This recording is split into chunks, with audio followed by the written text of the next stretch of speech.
Porque hoje é o dia da conscientização contra a obesidade mórbida infantil. A data foi criada para alertar a população sobre a doença que afeta milhares de crianças em todo o mundo, de acordo com a Organização Mundial da Saúde.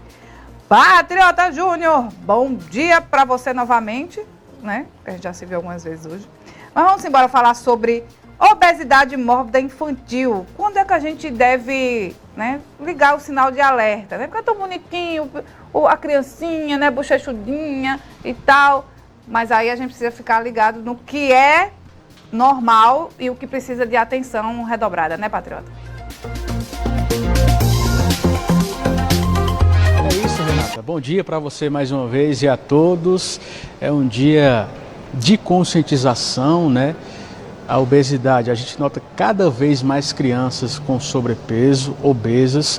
É um problema que pode reverberar lá na fase adulta e até mesmo na infância mesmo, né, com vários problemas. A gente vai conversar sobre esse assunto agora com a doutora Roberta Trigueiro, que é pediatra. Doutora, bom dia, bem-vinda mais uma vez à Rádio Cidade. O que é que explica nesse número alto de crianças obesas? Bom dia, Patriota, bom dia, Renata e os ouvintes da Rádio Cidade. Veja só, a gente tem uma série de fatores, né? Realmente a gente nota que desde a década de 70 para cá aumentou em mais de 10 vezes a quantidade de crianças que são sobrepeso e obesas. Um fator extremamente importante é o tipo da alimentação. Então a primeira coisa, quando a gente vai pensar em obesidade infantil, a gente tem que pensar em começar a controlar isso desde a barriga da mãe. Então desde o último trimestre de gestação a gente já tem que começar a se preocupar como essa gestante se alimenta. O aleitamento materno também é um fator extremamente importante de proteção à obesidade infantil. Então, enquanto a gente não focar no aleitamento materno, sim, nós vamos ter mais crianças obesas. Outra fase importante é a introdução alimentar a partir do 6º mês, em que a gente deve introduzir só alimentos naturais, frutas, verduras, enfim, e aí deixar esses alimentos com açúcar, mas em pequena quantidade, para apenas a partir dos 2 anos. Então, a alimentação é um fator crucial no desenvolvimento da obesidade. Outro fator também é a questão da atividade física. Cada vez mais, infelizmente, nossas crianças estão ficando mais em casa, sentadas em sofás, usando telas e computadores, e aí é mais um fator de risco, porque a atividade física, além de prevenir a obesidade, ela é extremamente importante em todos os setores de desenvolvimento da criança. Uma coisa que a gente precisa ter atenção, e aí é uma questão realmente de saúde pública, é em relação aos alimentos ultraprocessados. Então, assim, os alimentos que são fabricados, que são industrializados, eles aumentam e muito o risco da obesidade infantil. E aí realmente precisam ter políticas públicas que evitem que sejam vendidos esses alimentos, inclusive que sejam oferecidos na merenda escolar. Enfim, uma série de fatores que sim influenciam isso. Mas como você falou, o importante é a gente ter a seguinte consciência: uma criança obesa, ela tem 4 vezes mais chance de ser um adulto obeso, e com todas as doenças que a gente sabe que a obesidade acarreta. O que a obesidade pode trazer, né? Já na fase da infância, doutora? Veja só, as doenças do adulto também podem ocorrer na obesidade infantil, então diabetes tipo 2, hipertensão arterial, mas uma coisa que às vezes a gente esquece é que a criança está em fase de crescimento. Então, quando a criança é obesa, isso atrapalha também o funcionamento das articulações, podendo levar a algumas deformidades que ela leva até a vida adulta. Quando a gente fala de atividades físicas, o que é indicado para a criança? Musculação, exercícios aeróbicos, o que é que pode, o que é que não pode? Veja, de uma forma geral, o exercício físico acompanhado, ele pode ser feito para todas as crianças, né? Então, assim, as atividades lúdicas que envolvam, por exemplo, o vôlei, natação, o futebol, que envolvam outras crianças, costumam ser mais prazerosas e são as mais indicadas, né? Agora, por exemplo, hoje em dia o crossfit, ele também, crossfit infantil, funcional kids, enfim, são situações que ajudam bastante. A musculação, ela pode ser feita, né, mas ela tem que ser vista mais em relação aos exercícios aeróbicos. A musculação com carga, ela não é indicada, até porque ela pode prejudicar o crescimento da criança em altura. Agora, qual a orientação para aqueles pais, né, que tudo que a criança pede, os pais vão lá e dão, né? O menino chorou, fez uma birra, tome, né, de tudo, de doce, de alimentos ultraprocessados. A gente sabe que isso, a senhora já mencionou aí, né? Pode trazer prejuízos para a saúde da criança.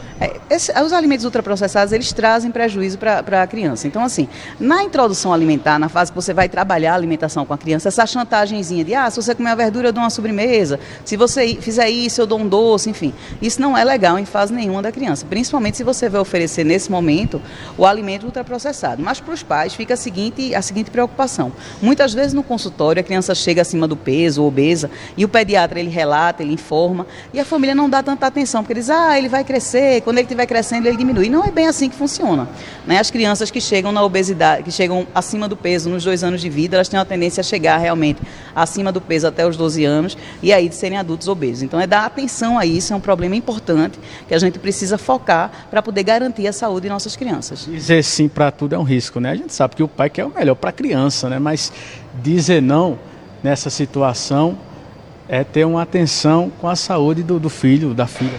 Exatamente, isso é exemplo, né? É importante que as famílias sejam exemplo. Então não adianta, você precisa focar também no que você traz para dentro de casa. Principalmente para as crianças maiores que têm acesso à despensa, é importante que a família foque em realmente oferecer alimentos saudáveis. O sim, não só para a alimentação, como também para várias coisas, ela pode ser prejudicial para o desenvolvimento dessa criança. Como começar a mudar essa alimentação, doutora? Se a família já tem hábitos ali de má alimentação, não rica em nutrientes, como fazer esse desmame, vamos colocar assim, da criança e incluindo, né, outras opções mais saudáveis? É difícil, né?